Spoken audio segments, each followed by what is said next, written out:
Bismillah ar-Rahman ar-Rahim. Everyone, welcome to today's presentation.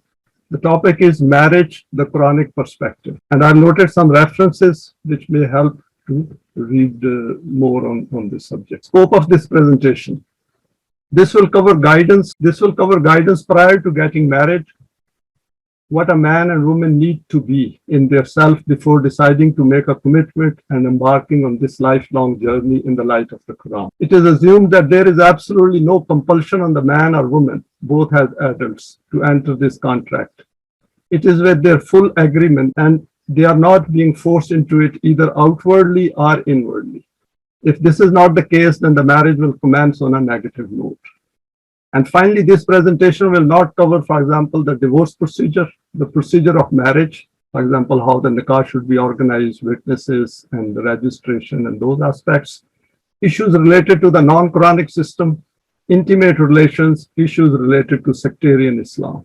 So this, I have kept it very much within the Quran, and this may not cover everything, but hopefully in question and answer session, some of the things which are missed out may be discussed.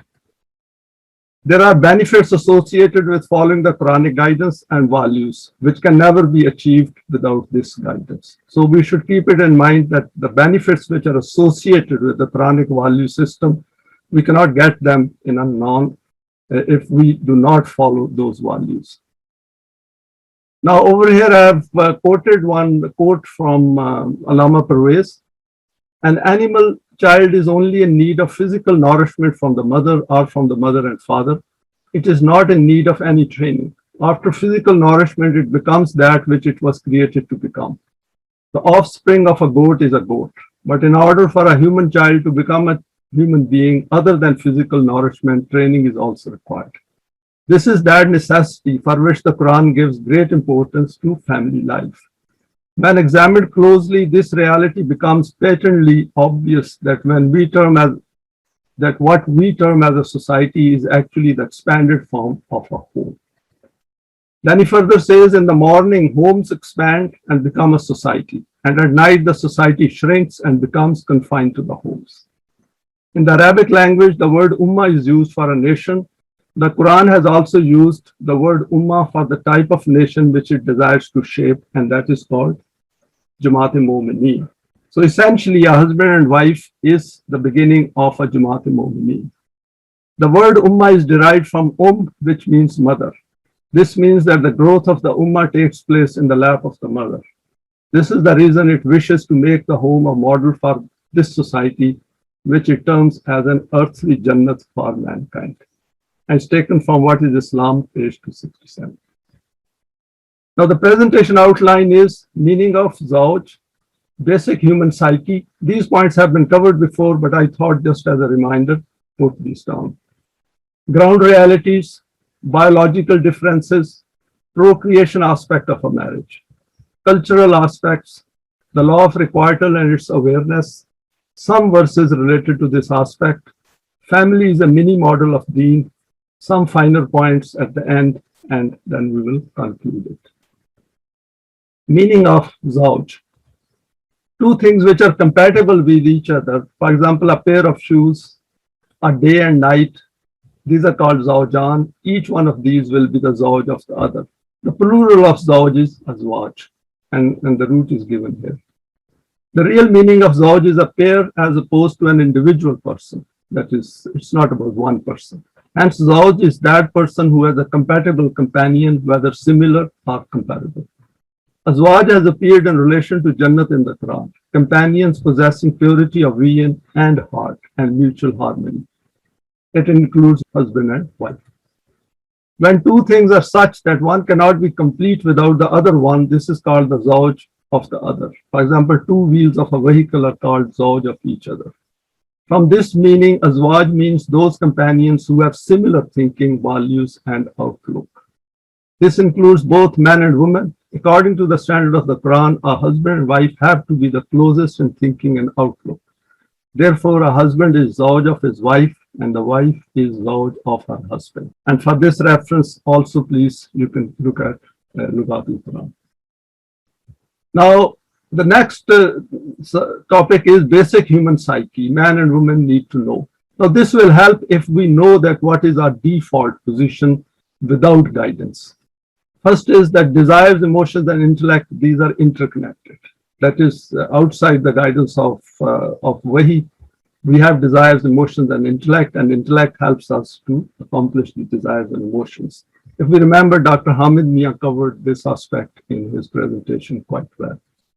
Biological aspects of being man and woman, they have different roles while possessing the same self. So we should remember this, that both have same self, though they have different physical selves or physical bodies. Each individual thinks of his or her own pleasure and wishes to minimize their own pain. Now, this is our default position, and this is the state we find ourselves in this world where everyone is pursuing their own desires. Our existence is very much deeply seated in our physical makeup. And because it's a default position at that, we are very much concerned about our appearance, our outlook, our figure, color, race, gender, strength, psyche, etc. We have certain default traits and thinking patterns which affect our choice and intent, i.e. decision making in our daily life. Most people are not fully cognizant of the existence of the law of requital and its functioning. Generally, people know that there is cause and effect working, but they are not definite about it. And even those who are definite about it tend to forget about it. We recognize bad more than good. An important point to be kept in mind in a mutual relationship, to keep reminding oneself all the good in the marriage partner. So this is another important point. There was a study which was carried out back in, I think, 2001. And I read that, in which they said that those marriages in America survive which have 5-to-1 ratio of from good to bad. That is, there should be 5 times good and 1 times bad. And it said that where it falls to 4-to-1 and 3-to-1, then the marriages start crumbling. And this is an important point, because people at times leave each other, husband and wife, they leave each other on sometimes a very minor point. Know the basic limitations and weaknesses as listed by the Quran. This helps to monitor progress in the development of the self. Each individual wishes to have economic security. Success is defined based on this value in a non-Quranic system. So it is all materialistic, concept of success, which is based in a non-Quranic system. The self rarely comes into it. Our sense of being at any one point is our sense of self. Our thinking comes before our actions, however short-lived it may be. For example, impulsive, rage, etc. Now, what I've done is I've drawn a small schematic here, which to illustrate 1 or 2 points. First is that if we have an Eimaan, and woman has Eimaan and man has Eimaan, and it is their desire and plus need to get married. So it is their choice. If they want to get married and they have Eimaan, then this is how it proceeds. And through deeds, they come together and do amal saleh, and they have some kind of self development, and that is a certain status of their self. Deciding to marry as adults using free will, no compulsion except Eimaan and common values. Both come from different outlook and family values. Eimaan is required. So over here, I put down some thoughts on it, that this is how one should be looking at their marriage, how it proceeds. And then the 2 families essentially backing them up, they also come into it. So marriage is not essentially one man and one woman. There are associations on both sides, and we should keep those in mind. Children and their education, training, and self-development, job, and then helping in their life. Quran and the development of the self for Deen. So all these aspects, we should keep it in mind, that children will come, their education and training will come, and these 2 families will also influence. So it is not just one man and one woman coming together. There are associated issues. And over here, I put down external effects, and the time of this marriage could last between 20 to 60 years. Nearing end of physical life, looking back at achievements of life, how many are according to the Quranic value system, balancing of deeds. So what I've done over here is that it is seldom, this aspect will seldom cross their mind. In fact, never crosses their mind, because they are young and they do not think of the last stages of their life. Whereas if we look at it inversely, we should look at this aspect as well. that all this appearance and attractions, they will all disappear at this stage. So if we want a better life here, where everyone has followed the Quranic value system and they are ready to move on to the next one, then what is the stage here? So if we keep this in mind and work backwards, that will help to understand what the Quran is trying to convey to us. Now, some basic default states which we have shared before as well. Man was created weak. Man is the creature of haste. So in marriage, we can't be hasty. We have to think through it. For man is miserly, and also we cannot be thinking of as an individual. There will be points, particularly where husband and wife are working and they have a reasonable living as well and income, then these issues will come into it. He was indeed zalim and jahil, so we should not be unjust and we should not be ignorant. A lot of knowledge we have to acquire. Man has no nature, we know it. Man is competitive in material things. Now, this is something which is important in our mind, that when we are on this path, even on individual path, we should keep this in mind, that the aim of our life should not be this, but we should keep these conveniences in our mind. Man thinks his life in this world is play and amusement. Man finds attraction in riches, children, spouses. Quran has frequently referred to it in various verses. Man shuts down his heart, mind, hearing, eyes from truth. Man follows the wrong path for a long time, then his heart can become hardened. Very important, this point is that we should keep it in mind that psychologically, whatever path we follow, this path has serious consequences on our psyche. Prefers this life over the life of the hereafter. Man forgets his accountability. This point will be covered in more detail slightly later. Man gives less to others and takes more. Very important. We should always think of, in a husband-wife relationship, within the family, with the children, and we should think of others more than us. And that is the sense of sacrifice we need to create within us. Indulges in vain talk and thus remains oblivious of the purpose of his creation. A lot of fights take place because of this vain talk. If we are very aware of it, then we know what we are talking, and it should be very deliberate. In a position of power, forms parties and divides mankind. Subjects equal human beings to tyrannical rule. So this tyrannical rule can also come into the family life if husband is, for example, not observe certain value system. And over here, I put down some of it. Through Eimaan, we will desire to grow out of these limitations and weaknesses. Firstly, by recognizing these and their effects on us as well as on the world. And over here will be our spouse. And secondly, by using the guidance of the Quranic value system, acquire and develop a self based on our efforts and achievement. We have gone through these points before as well. I thought just to remind ourselves and set the scene for the subsequent slides, it will help. Now, I've drawn another schematic here, which I thought will help. And first is that there are basic default position of each human being is human beings follow their desires using their emotions, feelings, sentiments, and their intellect helps them accomplish this. Human beings stay in an emotive state when not fully conscious and aware. For example, at home and the company of friends or social circles, they have less rational thinking. Family conflicts occur in this state. So this is the state where we have to watch out. For example, if I'm doing a job, at the job, I'll be very rational thinker, because I know if I'm not a rational thinker and not doing my job, I can be fired. But the moment we return home, we lose that higher level of awareness, that rational thinking, and become emotive. And that is where the problems then start. The expectations sometimes also create problems. And we should keep it in mind that family life is also like a job, where we have to think very deliberately and remain at a very high level of self-awareness. Now, next is human beings become rational thinkers when are in a more thinking mode. In their job, for example, business or outside in public domain. This is required as they know the consequences of becoming emotive. However, they still are within the domain of rational value system. So our life of most human beings is between this stage and this stage. So they do not go beyond this stage, which is the next stage is domain. This is the stage of relative values.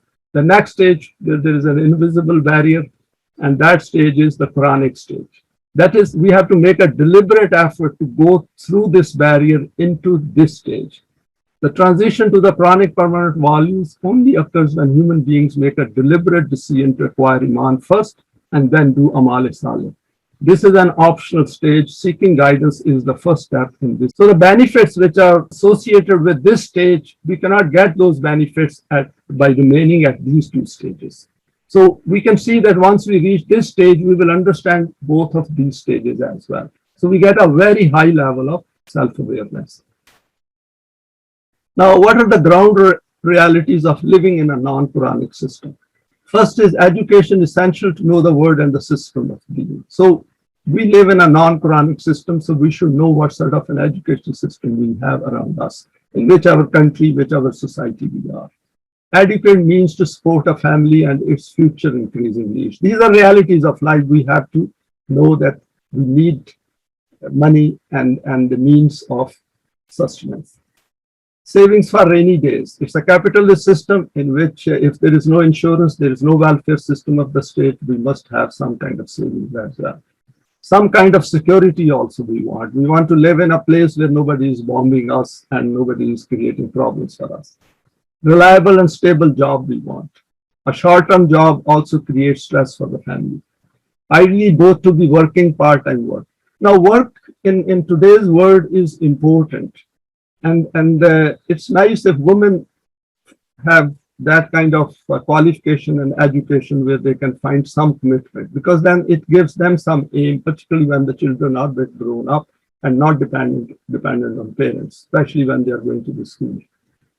Family support to bring up children, husband, wife's parents. So over here, it is important that despite being Momineen, we require physical support from parents and from the wider family.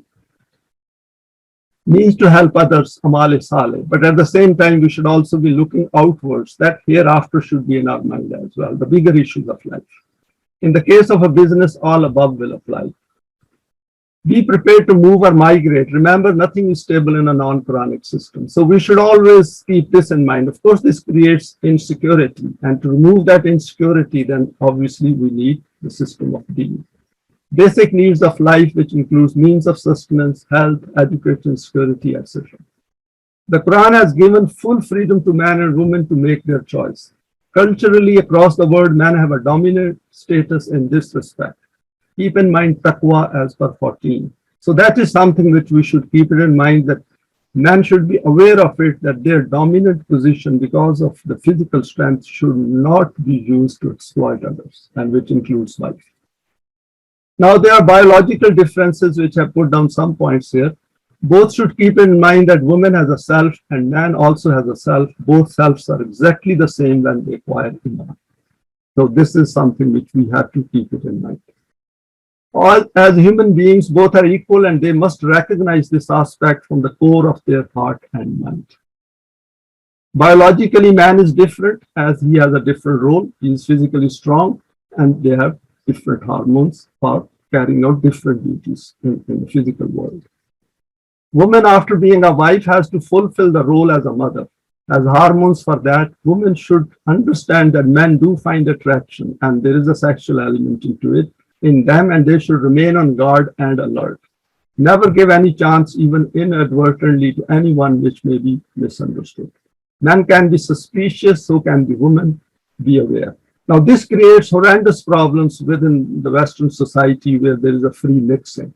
And I have come across these kind of instances as well, and I have also read about it. If by worldly criterion, man or woman both have an attractive appearance, always be aware of the Quranic values. Never let your guard down. Never express any opinion about it to each other. It can lead to serious psychological consequences. It is our character what matters, as noted by the Quran.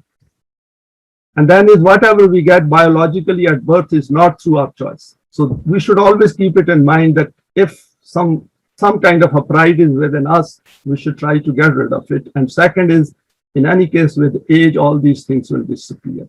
So we should keep it in mind that we are not physical. And this point has been covered by Dr. Hamid in his presentations very well. It is our character which we build through our own thoughts, values, and efforts. That is where we get rewarded in later part of our life.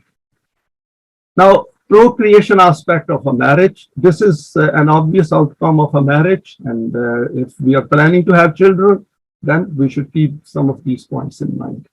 Planning about children helps to organize a family and its present and future needs. An unplanned family is not a good approach in this respect. So it's important that if we are trying to bring children to this life, then we have to think through it carefully. And both should sit together and go through it. Each child has a self exactly like mother and father, or for that matter, like any other human being in the world. Each has same needs. As parents, we need to learn to recognize every child in the world exactly like our own child. It is hard to accept, but it is a fact. So we should always remember, and I think this was covered by Nabila as well in her presentation on education of children and their bringing up, that each child has a self, and we should always keep it in mind, and that self is exactly like myself, and for any other human being also possesses the same child. Self. All these children who are picking up food from rubbish bins across the world, they are exactly the same children whom we are trying to bring into this life. Analyze the word and challenges when planning an addition to the family. For example, costs, education, environment, laws, values, job market, relationships, etc. Never have any preference for either male or female child. This is worst parents can do. It affects their psyche and the future psyche of the child. Never ever differentiate. We should keep it in mind that when a mother is going through her thought process, and if she has all the time have fear that it might be a female child if she doesn't want it because of the cultural reasons or other pressures, then that will affect the child.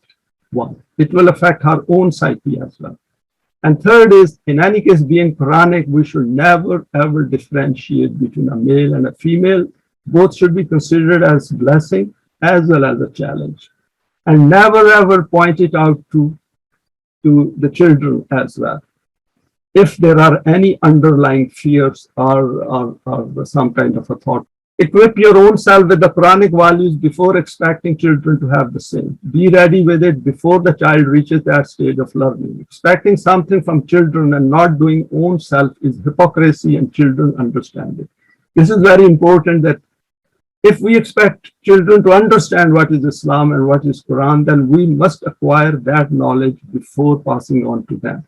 Children would prefer to hear it from their own parents rather than from a teacher or somebody else. I've come across these cases where parents think that somebody else will teach them while they themselves do not need it. And that's a very serious mistake. Keep in mind possibility of disability of a child at birth or later, part of being alive in this world. And we should also remember that cousin marriages have their risk as well. So it's trying to look at the risks as well as much as possible when we are married and then we are planning family. And that also includes that if a husband and wife becomes disabled, that doesn't mean that marriage should break up. All these things are part of our life, and we get into it with all these risks in mind. And that is what the Quran tells us, that we should be wholly committed to this partnership.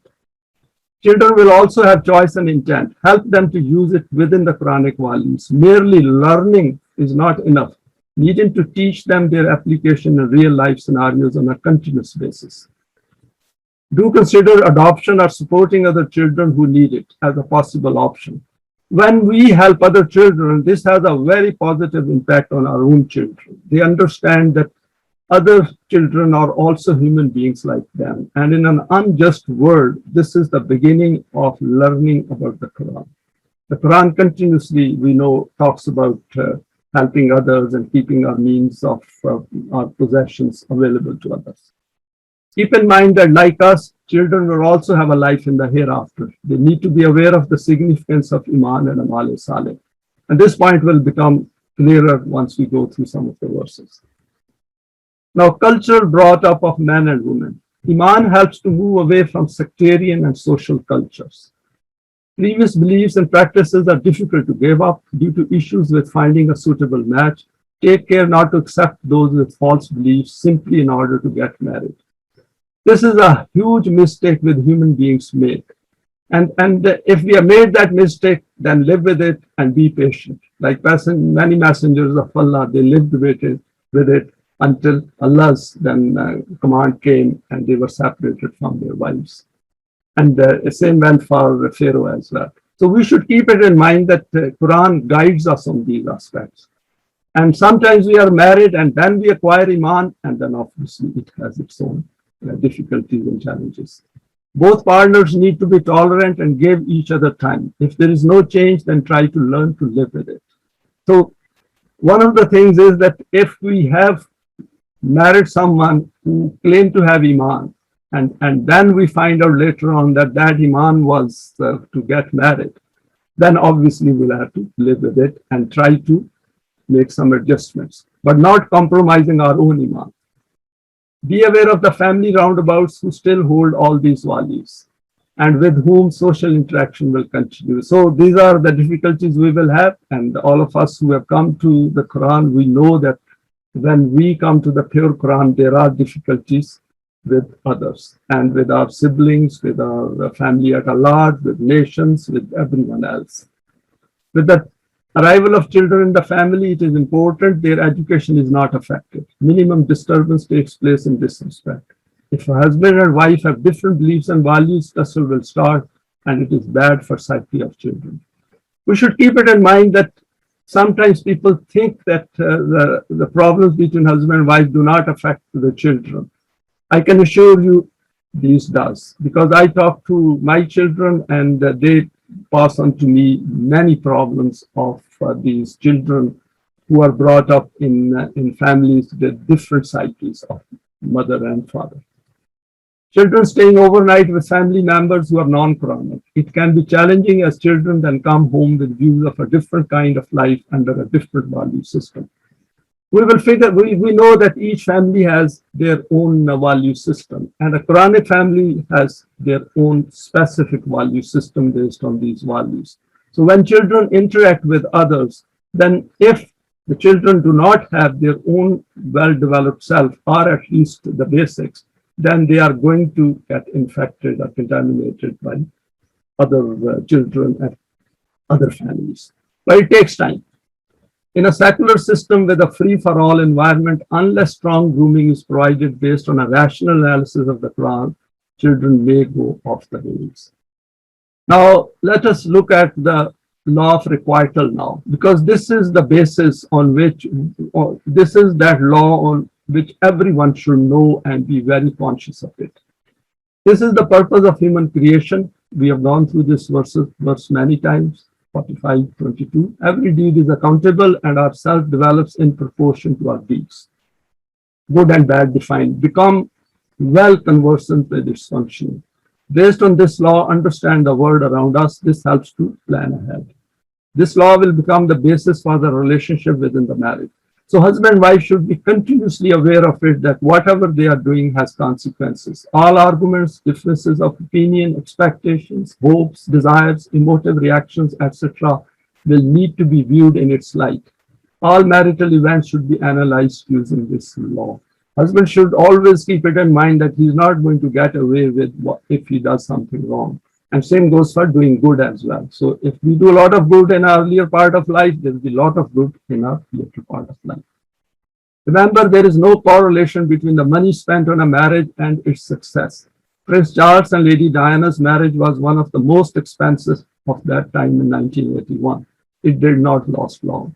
So when we are getting married, money should not be the criterion that how big the function should be. It is better that keep the function as small as possible, and whatever money we intend to spend, that should be given away on a better cause.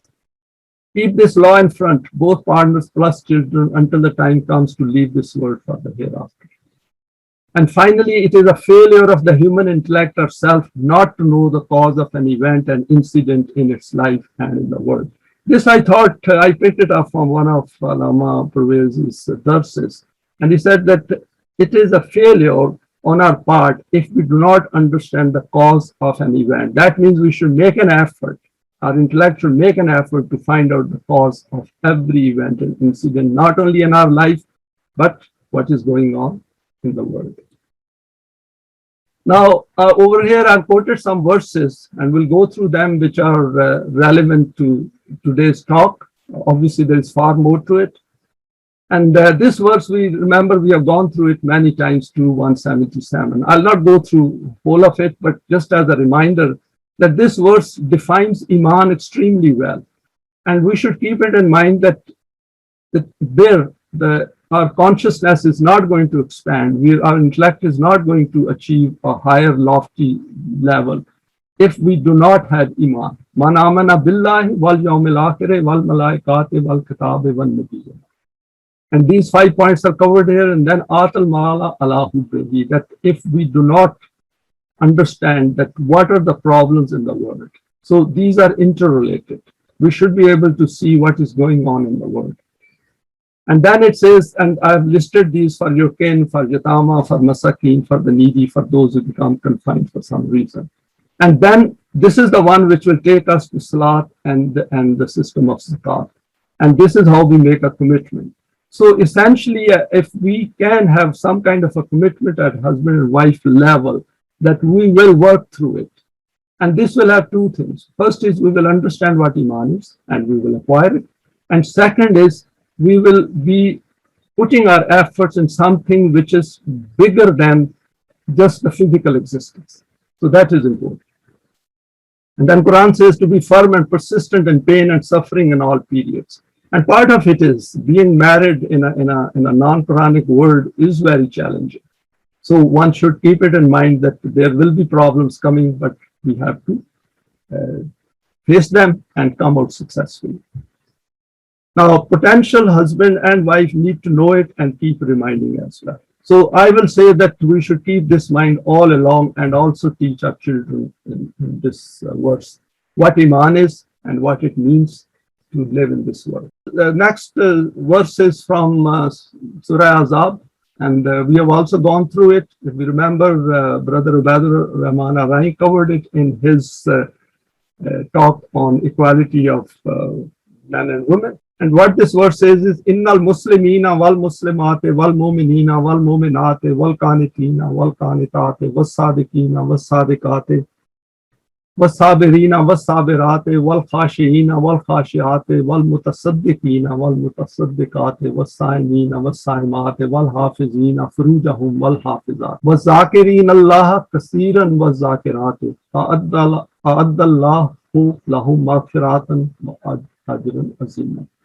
So the point over here is that Quran has said that if men can do it, women can also do it. If we see all these aspects which are covered in this verse, and we can go through it in our own time, Quran has placed both equally.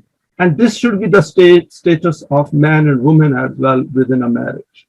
As I have said at the beginning, that essentially it is a small system of Deen which we are trying to establish at a very basic level. And man and woman are equal, same self, hence can do exactly the same. Emphasis on working together as equal partners. They need to help each other to facilitate strengthening of these traits, bringing out the best in each other. Two rewards. They get protection, of course, within the marriage and security, and the best return on their life's investment.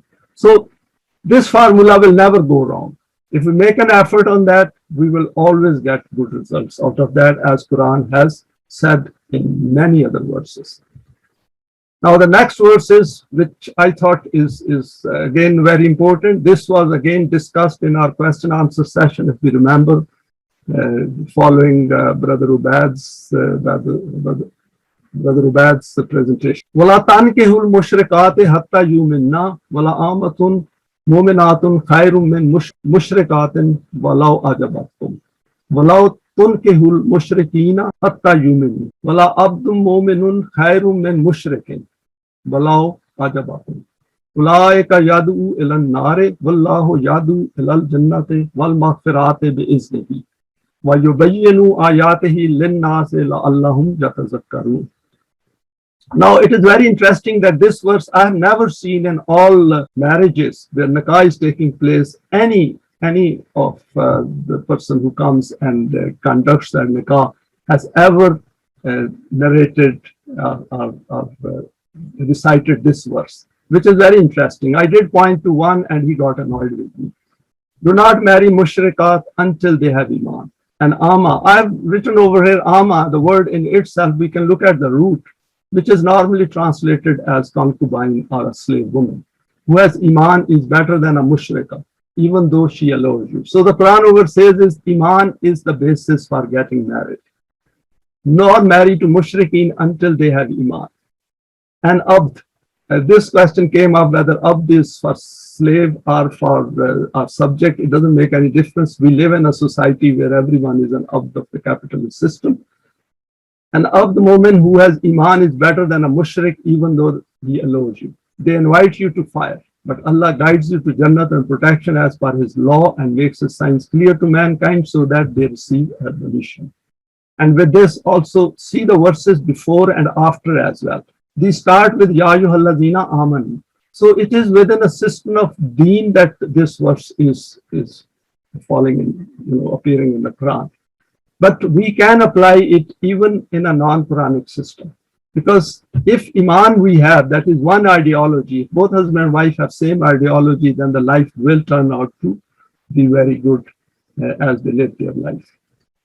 Emphasis on sharing of the same ideology, as I said, at the self's level, taking away from appearance and other physical attractions. See how Allah has taken away everything which one gets in the physical form as from parents. So all physical attractions have been taken out and whole emphasis is an ideology that is focusing on human self. Rational thinking and intellect come into it in relation to Quranic values and their understanding. And it is a fact. Human beings need to be appreciated for their intellect rather than their appearance. And if our intellect is based on Iman, then that is a very high eminent status we achieve. And this is where the Quran puts a very big value on each self, which is Momin. Long-term view taken based on the law of requital, development of the self, the life in the hereafter, and the establishment of the system of Deen. For example, fire created by the non-Deen system is fear and grief in relation to production, and etc. So we need to go through this verse few times, and when the children start growing, we should teach them as well. Now, verse using a metaphor. Nisaukum harthun lakum fatu hartakum anna shaytum wa qaddimu li anfusikum wattaqullaha wa alamu annakum malakuhu wa bashshiril mu'minin. This is a very interesting verse which is quoted in our question and answer sessions as well. And first I will read the normal translation. Your wives are as a tilth unto you, so approach your tilth when or how you will. But do some good act for yourself beforehand and fear Allah and know that you are to meet Him and give glad tidings to Momineen.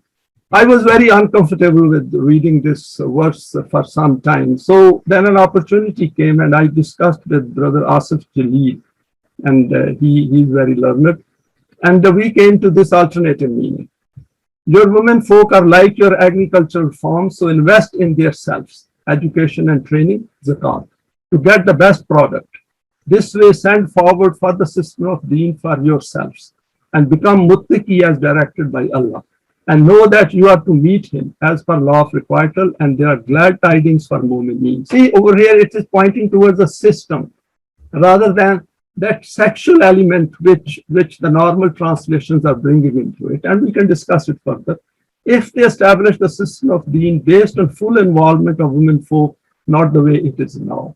So women are an extremely important part of system of Deen where they provide education and training to children. And if they have Iman and Amal Saleh and a very developed self, the whole situation changes. So when Quran says le anfusikum, where nafs is coming into it, then we should look at it in a very precise and minute detail that what exactly Quran is trying to tell us.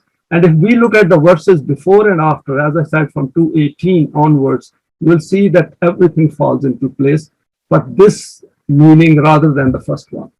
So another verse which needs our attention as well, very brief. Al-yawma uhilla lakumul tayyibatu wa ta'amul lazina utul kitaba hillul lakum wa ta'amukum hillul lahum.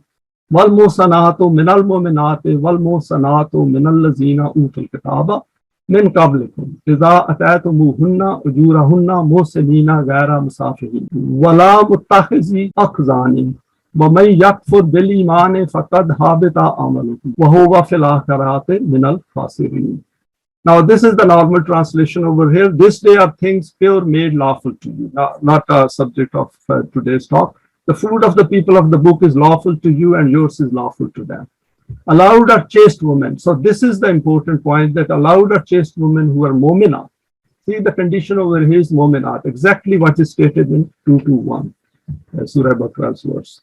And chaste women among the people of the book. Again, say chaste women, revealed before your time. Then you gave them their due dowers and desired chastity, not lewdness. So Quran puts a lot of effort not on appearance or any lust attached with it.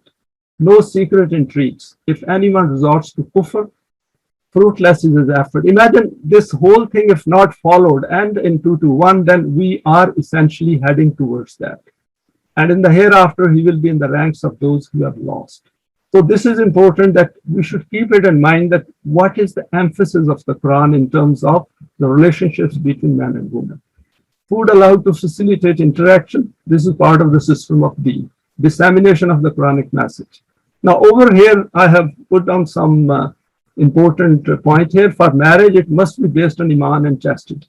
If women of the people of the book do not accept Eimaan, then it is not applicable. This will contradict 2:1, which we have gone through earlier, and what is stated earlier.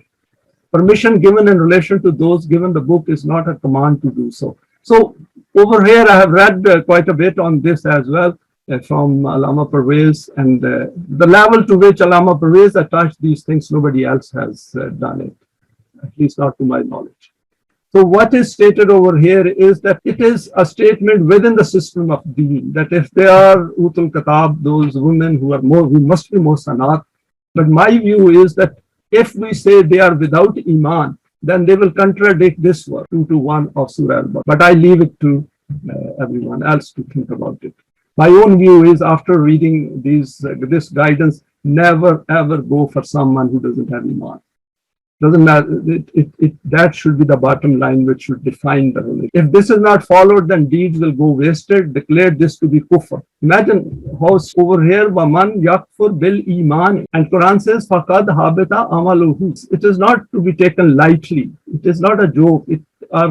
Hereafter depends on this. If this is not followed, then this is declared to be kufr, no substitute. Now, next verse is, وَبَشِّرِ الَّذِينَ آمَنُوا وَعَمِلُوا الصَّالِحَاتِ أَنَّ لَهُمْ جَنَّةٍ تَجْرِي من تحتها الأنهار كلما رزقوا منها من ثمرات رزقا قالوا هذا الذي رزقنا من قبل وأوتوا به متشابها ولهم فيها أزواج مطهرة وهم فيها خالدون. Now over here, the word which is important is ولهم فيها أزواج مطهرة. That if we do amanu and amilu salihat together within a system of Deen, by coming together, then obviously there are great benefits attached with that. And then is Qul aw nunabbiukum bi khairin min zalikum lillazina taqaw inda rabbihim jannatun tajri min tahtiha al-anharu khalidina fiha wa azwajun mutahharatun wa rizwanun min Allah wallahu basirun bil ibad. See, azwajun mutahharatun is linked to rizwanun min Allah. So that is the thing which I thought from this verse comes out very clearly. Whatever we are doing, coming together should not be taken lightly. This has consequences, and those consequences are that if we are working for the system of Deen, that is how we should view the marriage relationship. What could be one best day of your life? This aspect in question and answer, if I had time, I will explain it. There is a psychologist, his name is Raj Prasad, and he said something on this in one of his books. Verses setting priority right. Now, this is a verse from Surah Tawbah, and if we should keep this in mind, that whatever we are doing has consequences. قُلْ إِنْ كَانَ أَبَاؤُكُمْ وَأَبْنَاؤُكُمْ وَإِخْوَانُكُمْ وَأَزْوَاجُكُمْ وَعَشِيرَتُكُمْ وَأَمْوَالٌ اقْتَرَفْتُمُوهَا وَتِجَارَةٌ تَخْشَوْنَ كَسَادَهَا وَمَسَاكِنُ تَرْضَوْنَهَا أَحَبَّ عَلَيْكُم مِّنَ اللَّهِ وَرَسُولِهِ وَجِهَادٍ فِي سَبِيلِهِ فَتَرَبَّصُوا حَتَّى يَأْتِيَ اللَّهُ بِأَمْرِهِ Wallahu la yahdil qawmal fasiqeen. So we can read through this verse. What Quran is saying is that your priorities should be right. And whatever we are doing over here, we should be always aiming for this, that we had to work for the establishment of the system of Deen.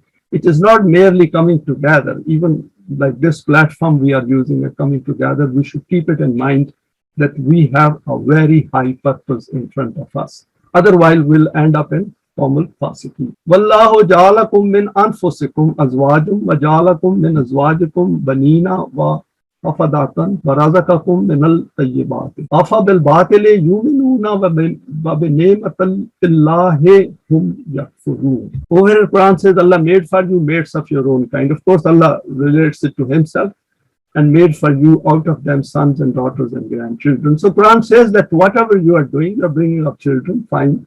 That is part of biological requirement as well.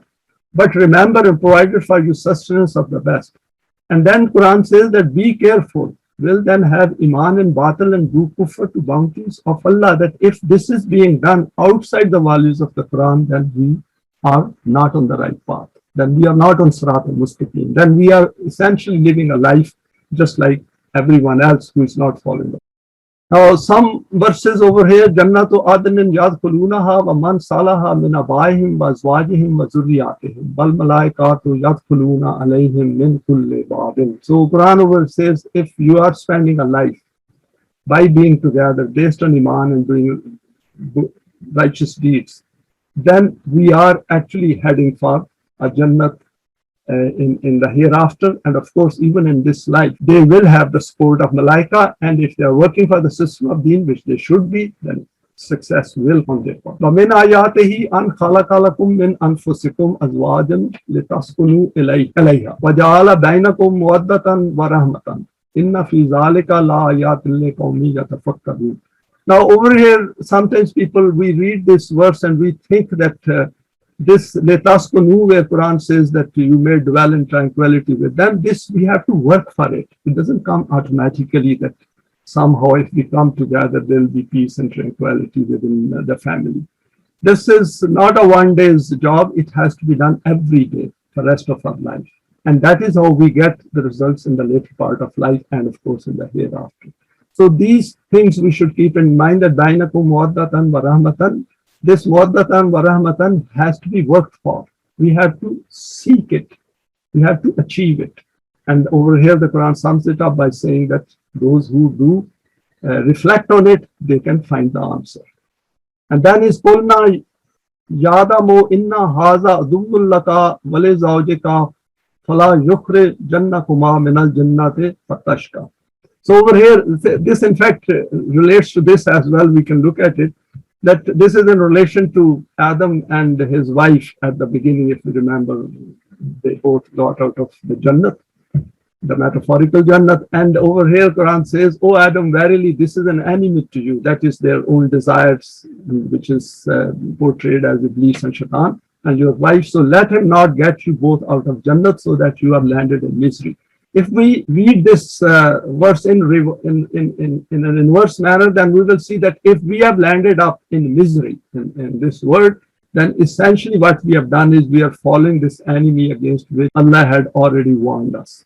So we should look at it that if we want, we can create this Jannat through this litaskunu bainakum mawaddatan wa rahmatan, through our own efforts. So whole of this presentation is about that. And of course, once we read the Quran, we should keep it in mind that how are we going to create that peace and tranquility to which Quran is repeatedly inviting us. Now over here, there are some verses which have some relevance towards the behavior and environment. Inna lazina yarmoon al muhsanat al ghafilat al mominat lu'inu fid dunya wal akhirat walahum azabun azim.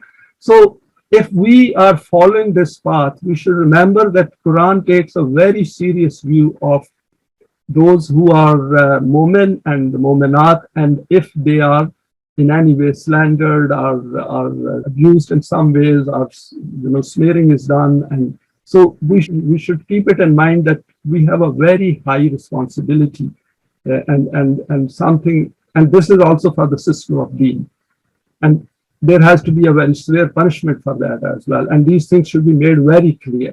So Quran takes these things very seriously.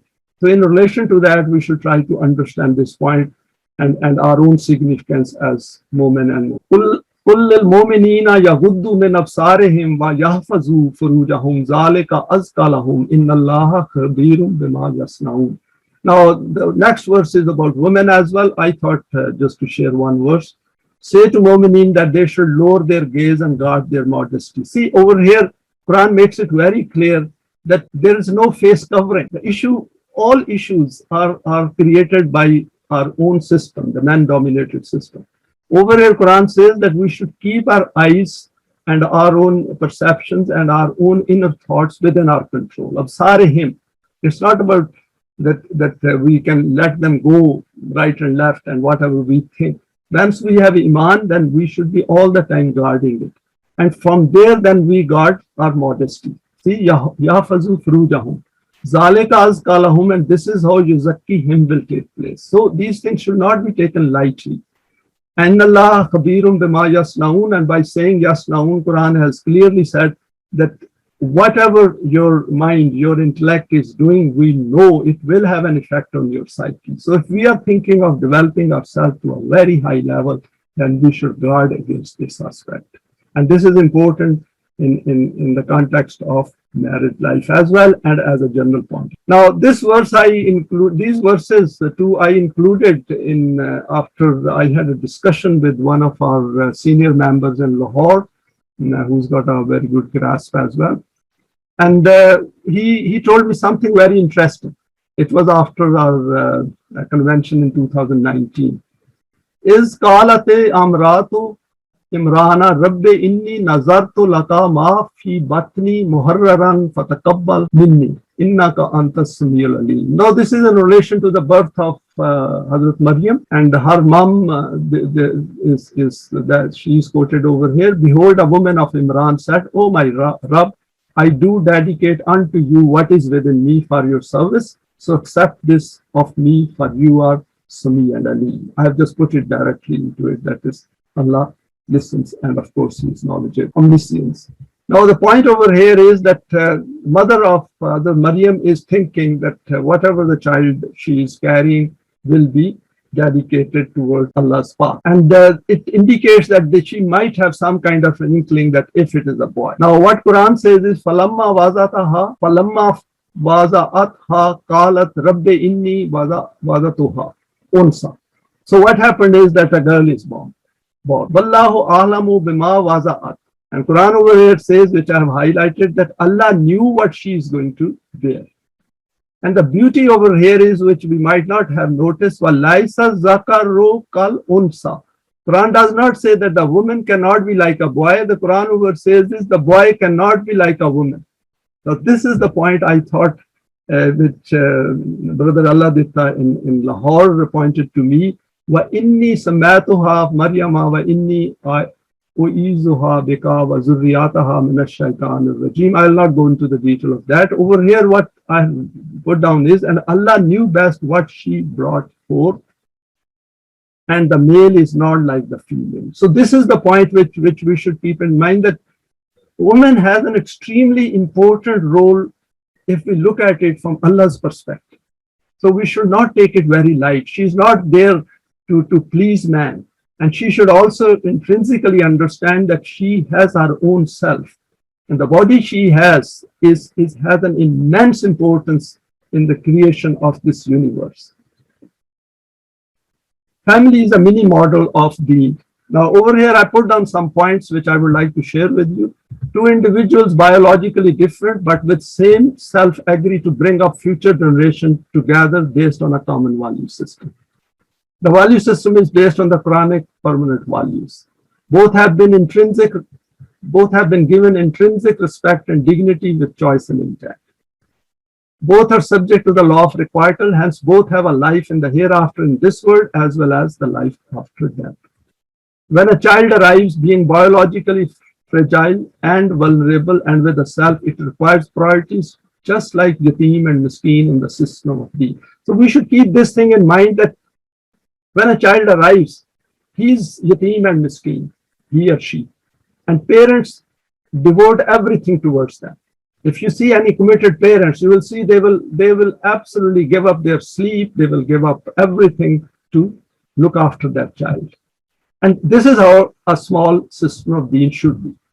Both man and woman must know that they come with their own relationships. For example, parents, siblings who need to be recognized as part of the make of themselves. This is the biggest mistake both husband and wife can make, that if they think now they are a different unit, they are part of the bigger unit of mankind, and of course, within which their own relationships also come. Both start with limited experience of life. However, the Quranic value system provides assurance of the hereafter, both in this life as well as in the life after that. Now, verse 2, 103 is very much applicable here. If you remember, Quran has said, وَقَاسِمُوا بِحَبْلِ اللَّهِ جَمِيعًا وَلَا تَفَرَّقُوا, that you hold on to Allah's rope and do not be divided. Do not be divided. وَلَا تَفَرَّقُوا. It's very much applicable to both husband and wife. Same goes for 238, that the Quran said that once the guidance comes to you, once Wahi comes to you, if you follow it, you will have no fear and grief, i.e. freedom from fear and huzn within the four walls of their family unit. So if we can experience that within the system of mini Deen, within our family, then we can apply it to a wider world. Even perceived fears from each other should not exist. They have to work for this. We should remember that if there are reservations in the heart of a wife or husband about each other, then that family needs to do something about it. Both husband and wife, being Momin, will have relations around them who may not have an interest in the Quran. There is bound to be tension because of this. Learn to cope with it. First stage is to be aware of it, and secondly, to avoid any unnecessary argument. However, making opinions cannot be avoided. Need to exercise self-control. So we don't live in an ideal world. And there will never be an ideal world. Deen will also be a struggle. There will be challenges. So we should keep it in mind that this small mini Deen model which we are trying to create, it is part of a bigger model and living in a much wider world. And it will have opposition. It will have challenges from outside, as the real system of Deen will also have. The Islamic system is the replica of a family at a fundamental level. Weak take priority over those who are strong. Equality is maintained all the time, and self-development is the focus of attention of everyone. Parents and children are equal citizens of this mini state. The law of requital is kept in mind, and both refer to it frequently. Whatever is planned, discussed, and executed, the potential short-term and long-term consequences are kept in view. The hereafter is part of this computation. So hereafter should always be at the back of parents, and once the children start growing, they should also make an effort to keep it in their consciousness. The family environment should be organized on the Quranic value system, which can help children become those Momineen who can establish the system of Deen. Having complete Eimaan to be able to achieve it even in an environment of complete kufr. Now, this is something which I put down with this idea in mind, that we are making an effort to work towards the system of Deen. We are not happy with the world which we have around us. We want it to be replaced, a world which is free from fear and huzn. Now, if children are taught these things right at the basic level, then it is a good possibility that if they come to this side, they can work, and with less handicaps they might be able to work towards this system, and things might even get better during their time. So it is in our interest that these children should make an effort in this direction, and it will definitely benefit them individually as well as collectively as married people. Needs should be kept to the minimum, and children should see both parents committed to helping others with money so spared. A balance to be kept in view. This brings thoughts of fellow human beings who are victims of the man-made system. This is very important, that we should keep it in mind that we are part of a bigger world, and we are going to be part of the system of Deen in the hereafter. So our psyche should develop on those lines where we minimize our needs. Our desires and others should be brought within the permanent values of the Quran, and children should see this is happening, because this way children also will realize that they should not cross those limits which can create problems for their psyche. As Quran said, Al-Hakumut Takasur Hatta Zurtumul Maqabir. If we start following the materialistic values, then there is no end to it. And if you remember, Dr. Hamid very clearly said that needs have limit, but desires have no limits. Have full iman that Allah does not let human efforts go waste. Seek advice from the Quran and other Momineen if required. Keep in mind that efforts made today are bound to make life better in the later part of life and in the hereafter. See this verse. Family life is a means to achieve higher objective of life, i.e. the system of Deen. It is a training for the development and strengthening of the self. So whoever is higher in eminence should take a lead and never give up. We should never ever think of giving up. I've said it before as well, and I know some members have left as well. It is their choice, that is fine. But if we become uncomfortable with some of the things which we might be coming across, we should, for the self, to recognize that and live with it. That is also part of self-development part. Otherwise, if we on a small things, if we start giving up very quickly, then where are we going to go? We can't get rid of this planet. So we have to just stick all the time, even with the uncomfortable things, and see how the life pans out in front of us. Now, finally, few final points. Marriage is a very intimate relationship between two adults and leads to sharing many aspects of human psyche. Despite having Eimaan, occasions may arise where strong differences appear, which can lead to breakup or straining. This should be kept in mind by both. This needs a very high level of consciousness and awareness. We should never get into a married life with an idea, oh, if it doesn't work out, I will leave. The door of leaving should be closed. And it's very interesting. If we go through whole of the Quran, nowhere, no messenger's divorce has been mentioned anywhere. Ultimately, if separation occurred, for example, in the case of Hazrat Lut, that was the decree from Allah's side. So we should keep it in mind that life is about trials and tribulations, and we have to rough it out and learn to rough it out. Once we get married, our past life belongs to a different self. We should try not to delve into it or share it if possible. Despite being a Momin, it takes time for Eimaan to grow in strength. We need to build mutual confidence and trust over time. Once we get married, don't bring up the past. The past bringing up creates a lot of issues. You did this, I did this, he did this. This is meaningless. We go from one state of self to another self. The self which we have left behind, which belonged to the past, there is no point going over it unless we want to learn a lesson. Never ever mention personal family issues regarding spouse, children with anyone outside, for example, friends, relations, siblings, parents. Differences will arise, but hold on to these and with time these settle down. Unless these become very serious, for example, if somebody wants to murder someone, then obviously you will have to share it with others. Or there is a violence in the family. Of course, then if there is a violence, then their Eimaan is under question. But over here, why I've said it, that at times I have seen that the ladies and the men as well, I have stopped some of the people from discussing intimate relations. Women also start sharing their intimate relations among themselves, and the word spreads.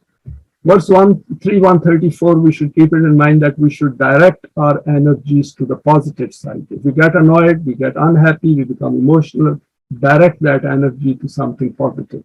And this point was very well covered by Dr. Hamid in his presentation.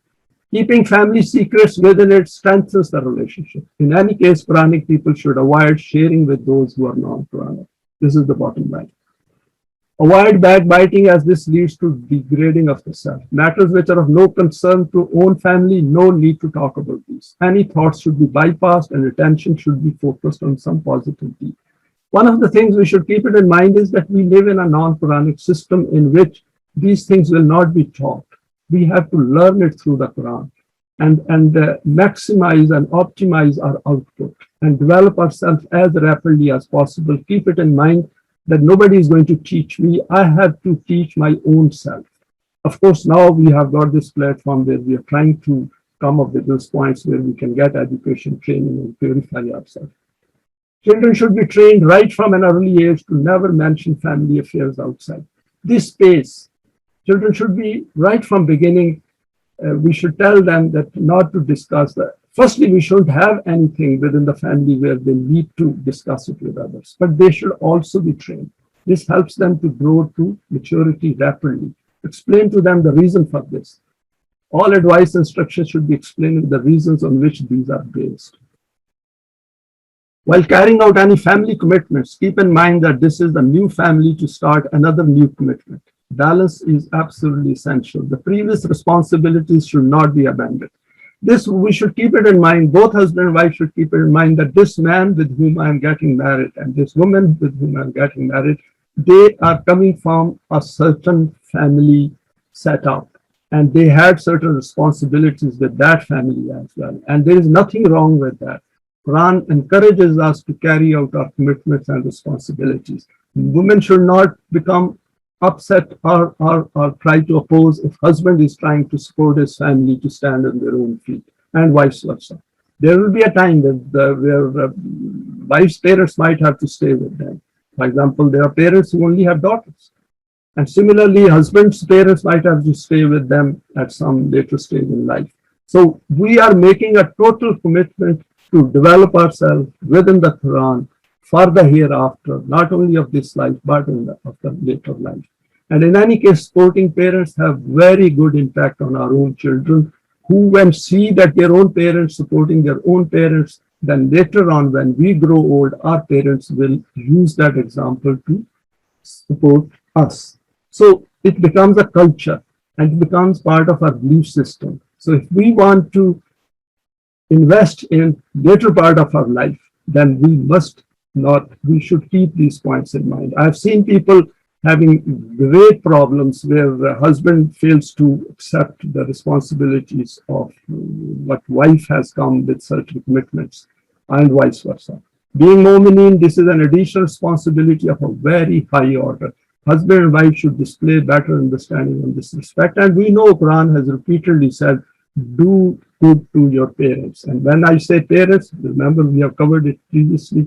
When we say parents, parents of everyone in the world, the system of Deen will take care of every parent. But until that system is established, we need to understand this point by practicing ourselves. Now there is one verse over here which I thought will sum it up. وَأَنَّا إِلَىٰ رَبِّكَ الْمُنْتَهَى. The ultimate objective and goal of human life is to establish the system of rububiyyat for the collective good. See the word over here, رَبِّكَ الْمُنْتَهَى. That our effort should be all directed towards rububiyyat, and muntaha sums it up. The semblance of the divine attributes is reflected in every individual as far as humanly possible. And every human affair is decided according to divine laws. Now, each spouse should remain thankful to each other for providing opportunities to develop their self for the blessings of this life as well as with the life of the hereafter. Now, we are marrying another human being, another self, and that self has agreed to marry me. And that is something we should keep it in mind and grateful to that self for agreeing to marry me, to considering me worth it that she or he has agreed to spend their life with us in order to develop ourselves for not only this life but the hereafter. So our efforts should be such that not only here we would like to be together at a self's level in the hereafter. Focusing on the intellectual side of each other contributes to our consciousness. Very important. This pleasure of increasing our consciousness, if we concentrate on that and we acquire it, there's nothing like it. I think Dr. Hamid Mia was pointing to this aspect in his presentation. Focusing on the intellectual side of each other contributes to our consciousness and its expansion. And we start to appreciate more and more the magic of human creation by Allah. This also helps to solve human problems. See, if the spouses look at each other at a self level and their intellect, that is where we really start to appreciate what a beautiful creation humans are. Conclusions. Marriage is a deliberate contract between an adult man and woman to live their life together with a view to raise a family based on the permanent values of the Quran. All guidelines applicable in the Quran to Momineen individually and collectively are applicable here as well. So whatever Quran states about Momineen in the Quran, we have seen that verse of Surah Ejaz where Quran has said, but Men can do, women can also do.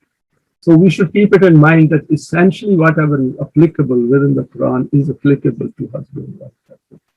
As a guide, we have shared some salient points related to men and women who wish to start a family using the Quranic values. The foremost is that both man and woman must have acquired Eimaan and understand its connotations in detail before embarking on the path of marriage. Great if we can do that. If we cannot, we can always do it later on as well if we intend, if we make a choice. Both husband and wife need to have a reasonable understanding of their own psyche as the possessor of the self, and then should know the functioning of the law of requital and the impact of human thoughts and beliefs on the human self. And lastly, ideally, they should read through the books of Allama Pervez. And I have recommended here, what is Islam? The life in the hereafter, what does the Quran say? The human self and Iblis, letters to Tahira and letters to Sleep. These are very good books on this various aspects of Islam and the many aspects of the Quran. And we should push ourselves through these books. They are, I agree, sometimes we can say that these are dry books, but then it is our life. It is worth investing in our life by going through these books so that we start on a very high plane when we are making an effort to get married. And we should take it very seriously. And thank you for listening to this presentation. Go to question and answer session.